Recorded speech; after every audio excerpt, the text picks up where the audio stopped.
내수 부진 등으로 침체된 광주와 전남 지역 경기가 신종 코로나 바이러스 감염증 확산으로 이중고를 겪고 있습니다. 광주와 전남 신종 코로나 바이러스 감염증 확진자들의 상태가 모두 양호한 것으로 확인됐습니다. 이용섭 광주시장과 김영록 전남도지사가 현장에서 신종 코로나 바이러스 대응 상황을 점검했습니다. 시청자 여러분 안녕하십니까? TBS 광주 전남권 뉴스입니다. 내수 부진과 불확실한 경제 상황 등으로 침체된 광주와 전남 지역 경기가 신종 코로나 바이러스 감염증 확산으로 이중고를 겪고 있습니다. 지역 경제계에 따르면 신종 코로나 바이러스 감염증 확산으로 중국산 부품 공급에 차질을 빚은 기아자동차 광주 공장에 10일에서 11일 이틀간 가동을 중단해 4,000대가량 생산 차질을 빚었습니다. 지역 백화점을 비롯한 유통업계도 사실상 개점 휴업 상태로 졸업과 입학 시즌, 봄맞이 각종 행사 준비에 들어간 유통업계의 직간접적 손실도 상당할 것으로 추산됩니다. 특히 광주와 전남 주요 경제 지표도 최저를 기록하고 있어 이번 사태가 장기화될 경우 올해 지역 경제에 큰 생채기를 남길 것이란 우울한 전망까지 나오고 있습니다. 한편 광주시는 지역 경제 기관 단체와 긴급 간담회를 열고 지역 경제 피해가 최소화되도록 유관 기관 등과 긴밀하게 협조해 민생 경제 대책을 추진해 나가겠다고 밝혔습니다. 광주 지역 16번 환자의 상태가 호전되는 등 광주와 전남 신종 코로나 바이러스 감염증 확진자들의 상태가 모두 양호한 것으로 확인됐습니다. 질병관리본부 등에 따르면 전남대병원에서 격리 치료를 받고 있는 16번 환자와 18번 환자, 조선대병원에 있는 22번 환자의 상태가 비교적 안정적인 것으로 나타났습니다. 또 광주에서 16번과 18번 환자와 접촉해 자가격리 후 모니터링을 받고 있는 이들은 총 446명으로 확인됐으며 이들 중 175명이 검사를 받았고 모두 음성 판정을 받았습니다. 전남 지역 22번 환자 접촉자는 아내 1명으로 음성으로 나타났고 추가 역학조사를 통해 9명이 준접촉자로 분류돼 현재 모니터링을 받고 있습니다.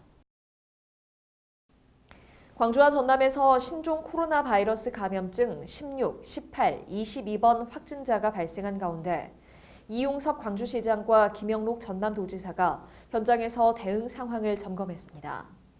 이 시장은 확진자와 접촉한 환자들이 격리돼 있는 광산구 21세기 병원을 찾아 환자 상태 등을 점검하고 의료진과 지원 공직자들을 격려했습니다. 이 시장은 또 광주 소방학교와 신종 코로나 바이러스 감염증 진단기관인 광주 보건환경연구원을 찾아 검사 과정 등을 현장 점검하고 24시간 비상체제를 유지하고 있는 관계자들을 격려했습니다. 김영록 전남도지사는 도내 첫 번째 확진 환자 발생 지역인 나주시 보건소를 찾아 환자 접촉자 역학조사 등 대응 상황을 점검했습니다. 김 도지사는 선별진료소와 보건소 시설 및 진료 현황, 지역사회 방역체계, 향후 대응 계획 등을 듣고 철저한 차단 방역을 지시했습니다.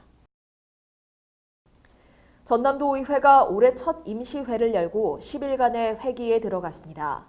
이번 임시회에서는 2020년도 도정 및 교육행정에 대한 업무보고 청취와 전라남도 어린이 보호구역 교통안전 조례안 등 각종 조례안을 심사하고 21일 본회의에서 최종 의결합니다.